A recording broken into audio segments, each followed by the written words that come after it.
Bismillahirrahmanirrahim. Assalamualaikum warahmatullahi wabarakatuh. Pagi semuanya, bertemu kembali dengan Lisa Prestiawati dalam pelajaran bahasa Indonesia. Pada hari ini kita akan membahas tentang teks fabel dan teks legenda. Nah, kita bahas dulu tentang teks fabel. Teks fabel itu ada, kalian pernah dengar cerita tentang kancil dan buaya atau siput yang berlomba lari dengan kancil?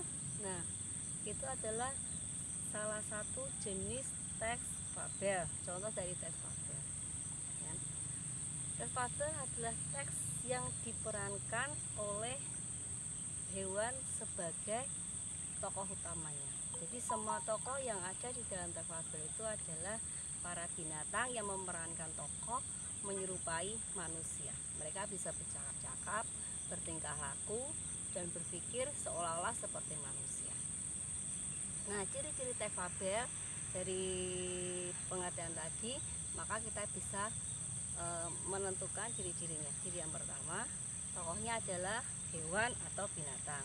Ciri yang kedua, dalam binatang tersebut memiliki karakter atau sifat seperti manusia.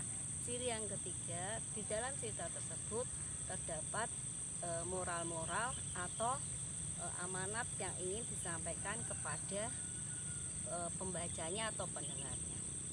Itu adalah pengertian dari cerita fabel.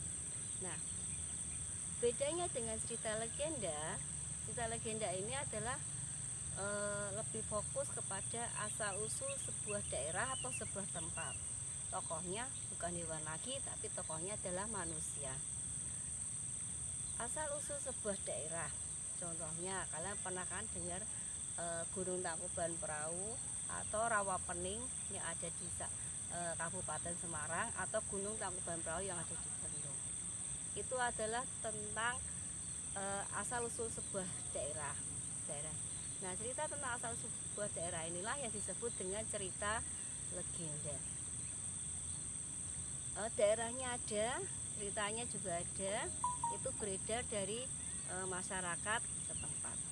Nah, jadi kalau dibilang cerita legenda ini ceritanya daerahnya ada, tapi benar atau tidak, itulah yang namanya legenda yang sejak dari dulu diyakini kebenarannya oleh masyarakat setempat tersebut.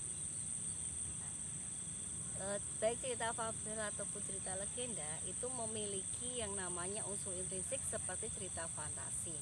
Ada yang namanya tema, ada yang namanya tokoh dan penokohan, ada yang namanya sudut pandang, alur, latar, ataupun amanat ya. Nah, tema itu ide pokok. Jadi sebuah cerita pasti punya ide ceritanya. Ceritanya tentang apa? Sedangkan latar itu adalah tempat atau waktu peristiwa itu terjadi. Yang ketiga tentang alur. Alur itu jalannya cerita. Ada konflik, ada permasalahan, itu adalah alur. Yang keempat itu adalah sudut pandang. Sudut pandangnya orang pertama, orang kedua, atau orang ketiga. Kalau orang pertama itu menggunakan aku, saya, sedangkan orang ketiga itu menggunakan dia atau nama-nama orang. Sedangkan amanat itu adalah pesan yang ingin disampaikan pengarang melalui cerita tersebut. Bagaimana?